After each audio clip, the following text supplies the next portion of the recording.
secousse avec une annonce surprenante qui mêle sport, politique et finance.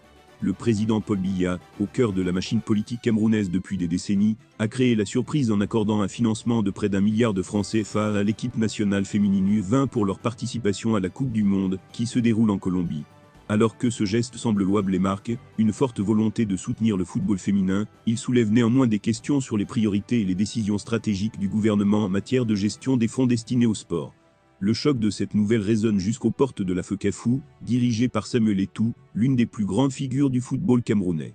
Le contraste frappant entre la gestion des fonds alloués aux équipes féminines et masculines ouvre un débat houleux dans les coulisses du football camerounais.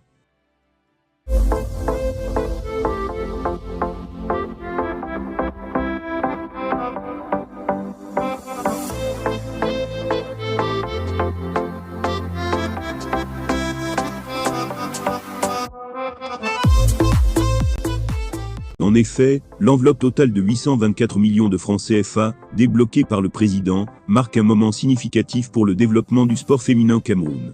La première tranche de 440 millions est allouée directement aux préparations et à la participation des Lyon U20 jusqu'au 8e de finale de la compétition mondiale. Une somme considérable qui témoigne d'une ambition claire de positionner le Cameroun sur la scène internationale du football féminin. La deuxième tranche de 384 millions, conditionnée par les performances futures de l'équipe, met également en lumière l'attente de résultats concrets et d'une reconnaissance méritée pour les efforts des joueuses.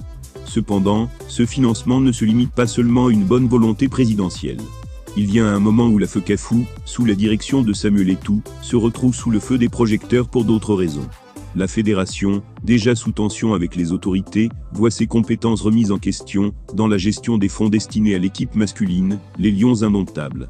Ce refus soudain de confier la gestion de l'équipe masculine à la FECAFOOT, alors même qu'elle est pleinement responsable des Lyon U20, laisse planer un nuage de confusion et d'incompréhension. Pourquoi ce contraste dans la gestion des équipes nationales ?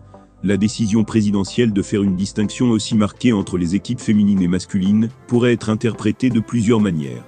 Certains voient cela comme une reconnaissance des difficultés organisationnelles récurrentes au sein de la FECAFOOT.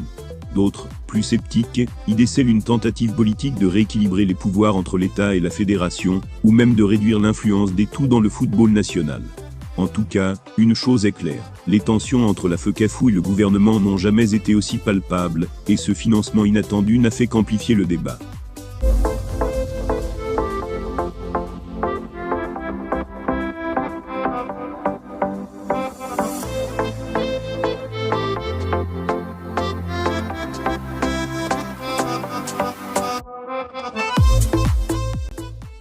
Le football camerounais est en proie à une dualité constante entre la gestion centralisée du gouvernement et la gestion indépendante que la fédération aspire à obtenir. La FECAFOOT, ayant pris plusieurs initiatives sous la présidence d'Eto'o pour améliorer les conditions des joueurs et des infrastructures, se retrouve confrontée à un obstacle majeur, la méfiance des autorités quant à sa capacité de bien gérer les fonds publics. Ce sentiment est exacerbé par le fait que, jusqu'à présent, les résultats des Lions indomptables ont été jugés en dessous des attentes, alors que l'équipe féminine semble bénéficier d'une attention plus favorable. Cela amène à se poser des questions sur l'avenir du football camerounais. Alors que la Coupe du Monde féminine se profile à l'horizon, avec l'espoir de brillantes performances des Lyon U20, l'équipe masculine, de son côté, traverse une période incertaine, sans financement direct de la part de la FECAFOOT. Quelle sera la prochaine étape pour Samuel Eto'o et la fédération ? Parviendront-ils à regagner la confiance des autorités camerounaises et à reprendre le contrôle total des fonds alloués à l'équipe nationale masculine ? Par ailleurs, certains analystes estiment que cette manœuvre pourrait n'être qu'un début d'un processus plus large, visant à restructurer complètement la gestion du sport au Cameroun. Une séparation claire des pouvoirs pourrait être envisagée, où l'État prendrait directement en main les équipes nationales, laissant à la FECAFOOT un rôle plus consultatif. Mais cette perspective ne réjouit pas tout le monde. Les partisans d'Eto'o voient en lui une figure capable de réformer le football camerounais de l'intérieur, sans ingérence politique. Le financement des Lyon U20 pour la Coupe du Monde n'est qu'un exemple des nombreux défis que le football camerounais devra surmonter dans les années à venir. Toutefois, il soulève également des interrogations plus profondes sur les priorités du pays en matière de sport. Si soutenir le football féminin est une démarche applaudie par beaucoup, ne pas étendre la même attention à l'équipe masculine pourrait être perçu comme une politique à deux vitesses. Les spectateurs camerounais, eux, observent attentivement. La passion du football est profondément ancrée dans la culture camerounaise, et tout ce qui touche aux Lions indomptables est immédiatement scruté. Les prochaines décisions de la présidence, ainsi que les réactions de la FECAFOU, détermineront en grande partie l'avenir des équipes nationales et le sort du sport roi au Cameroun.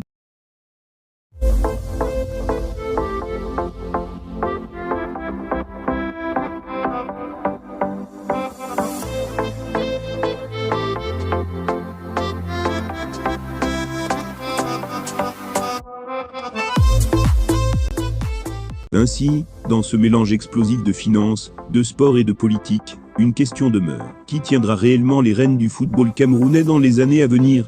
Les tensions entre Samuel Eto'o et le gouvernement camerounais, exacerbées par ce contraste de gestion des fonds, ouvrent la porte à un débat plus large sur la gouvernance du sport au Cameroun. Le financement historique des Lions U20 par Paul Biya est un signe fort de son engagement pour le football féminin, mais il reste à voir si cela se traduira par des résultats concrets sur le terrain. Chers abonnés de CTV, restez connectés à notre chaîne pour suivre cette affaire de près. N'oubliez pas de vous abonner, car nous continuerons à vous tenir informés des derniers rebondissements sur la scène politique et sportive du Cameroun. Le débat est lancé, et vos avis nous intéressent.